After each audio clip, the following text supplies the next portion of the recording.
మహబూబ్ నగర్ జిల్లా జడ్చర్ల పాత ప్రభుత్వ ఆసుపత్రి మార్చరీలో ఉన్న మృతదేహాన్ని కుక్కలు పీక్కుతిన్న ఘటనపై అధికారులు చర్యలు తీసుకున్నారు. ఇందుకు సంబంధించిన మరింత సమాచారాన్ని మా ప్రతినిధి స్వామికిరణ్ అడిగి తెలుసుకుందాం.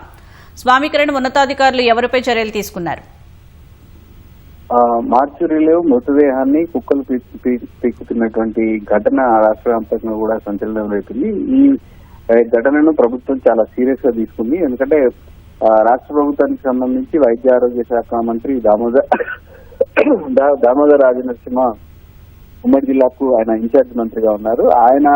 ఆయన ప్రాతినిధ్యం వహిస్తున్నటువంటి వైద్య ఆరోగ్య శాఖలో ఇలాంటి ఘటన జరగడం అటు మంత్రి గారిని ప్రభుత్వం గారిని చాలా సీరియస్ గా తీసుకుంది. ఈ ఘటన మీద విచారణ చేపట్టాల్సిందిగా వైద్య విధాన పరిషత్ కమిషనర్ డాక్టర్ అజయ్ కుమార్ ని ఈ రోజు జడ్చర్లకు రావడం జరిగింది. ఈ జరిగిన ఘటన మీద ఆయన విచారణ చేయడం జరిగింది. ఈ నేపథ్యంలో ఈ ఘటన విచారణ అనంతరం ఆయన ఆసుపత్రి సూపరింటెండెంట్ చంద్రకళ, అలాగే ఆర్ఎం హరినాథ్ సహా డ్యూటీ డాక్టర్ ఈ ఎంఎన్ఓ మీద ఆయన సస్పెన్షన్ వేయడం జరిగింది. ఆయన ముందుగా ఘటన జరిగినటువంటి ప్రాంతాన్ని అంటే జడ్చర్లలో జడ్చర్ల 100 పడకల ఆసుపత్రిగా టీఆర్ఎస్ గవర్నమెంట్ లో మారింది. దాన్ని గతంలో ఉన్నటువంటి ఆసుపత్రిని ఉన్నతీకరించి 30 పడకల ఆసుపత్రిని 100 పడకల ఆసుపత్రిగా మార్చారు. కొత్త ఆసుపత్రిలోకి తరలించడం జరిగింది. ఈ కొత్త ఆసుపత్రిలో మనకి మార్చురీ ఏదైతే ఉందో దానికి సంబంధించినటువంటి వసతులు ఏవి కూడా పూర్తి స్థాయిలో అందుబాటులో రాలేదు.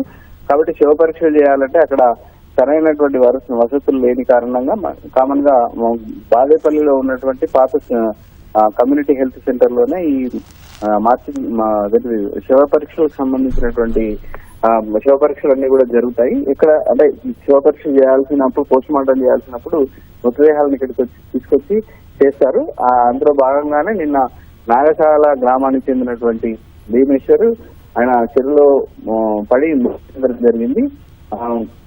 నిన్న తీసుకొచ్చారు. అయితే మృతదేహాన్ని మార్చిలో ఉన్నటువంటి నేపథ్యంలో కుక్కలు లోపలికి వచ్చి ఆ మార్చిలో ఉన్నటువంటి మృతదేహాన్ని పీకు తిన్నటువంటి దృశ్యాలన్నింటినీ కూడా ఆ వీడియోలో కొంతమంది రికార్డ్ చేశారు. అవన్నీ కూడా నిన్న సామాజిక మాధ్యమాల్లో వైరల్ కావడం జరిగింది. ఈ నేపథ్యంలో ప్రభుత్వం చాలా సీరియస్ గా దీన్ని తీసుకుంది. ఇలాంటి ఘటన అంటే మార్చురీలో సరైన సదుపాయాలు, అధికారుల సరైన పర్యవేక్షణ లేని కారణంగా కుక్కలు పీక్కు తిన్నటువంటి ఆ దృశ్యాలు కానీ ఇవన్నీ కూడా చాలా సీరియస్ గా తీసుకొని నిన్న డ్యూటీలో ఎవరెవరైతే ఉన్నారో అంటే సూపరింటెండెంట్ దగ్గర నుంచి పోస్ట్ మార్టం చేసేటువంటి డ్యూటీ డాక్టర్, పోస్ట్ మార్టం చేసే డాక్టర్ వరకు నలుగురిని కూడా పూర్తి స్థాయిలో సస్పెండ్ చేస్తున్నట్టుగా అజయ్ కుమార్ ప్రకటించడం జరిగింది. అయితే వసతుల విషయానికి వస్తే కొత్త ఆసుపత్రిలో పూర్తి స్థాయిలో వసతులు అందుబాటులో లేవు కాబట్టి మేము త్వరలోనే అంటే ఈ పరిస్థితిని చక్కదిద్దడానికి ప్రయత్నం చేస్తామని చెప్పేసి డాక్టర్ అజయ్ కుమార్ మీడియా ద్వారా వెల్లడించడం జరిగింది. ఇది మార్చిలో మృతదేహాన్ని కుక్కలు తీసుకున్న ఘటన మీద తాజా పరిస్థితి.